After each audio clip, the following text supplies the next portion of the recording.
Timu aliyocheza nayo Simba ni wabovu, kilichowaponza ni ujuaji, ni maneno ya Mchome Mapovu, ambapo kwa mjibu wa shabiki kindakindaki wa klabu ya Simba anasema kwamba safu ya ushambuliaji ya Simba ni mbovu, kwa kuwa timu ambayo imeweza kucheza katika michuano ya robo finali ambayo ilikutanisha Simba Sport Club na Almasiri, basi anadai kwamba Almasiri ni timu mbovu sana, ila walichokifanya ni kwamba Simba ujuaji ni mwingi sana. Yani ukimwangalia mchezaji kama Elia Mpanzu, yani anakimbia, anakokota mpira muda wote, yani anajifanya mjuaji ili aweze kufunga goli mwenyewe badala ya kutoa pasi, na ndio maana wale Almasiri waliwaacha Simba wacheze mpira, ila wao wakawa wanashinda magoli. Na ikumbuke kwamba katika hiyo mechi ambayo ilifanyika, basi klabu ya Simba iliweza kukubali kipigo cha goli 2-0 ambapo Simba ilikuwa ugenini, na huku Mchome Mapovu akidai kwamba hii Almasiri ambayo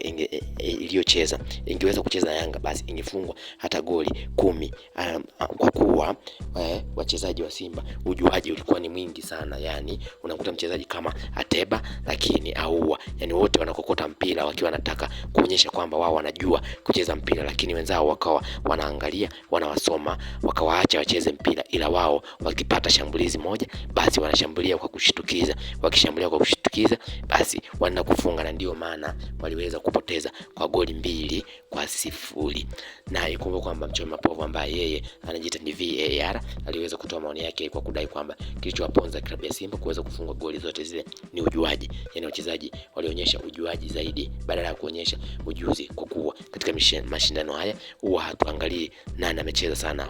Kwa haya mashindano yanaangaliwa ni nani aliyeshinda magoli. Hivyo Simba walikuwa na uwezo wa kushinda magoli mengi, ila wachezaji walikuwa ni wachoyo, yani wanajifanya wajuaji, wanaojua wanataka wafunge wenyewe, na ndio maana wao wakawaacha waweze kucheza. Na ndio maana kama timu hii ingeweza kucheza na Yanga ingefungwa goli 10.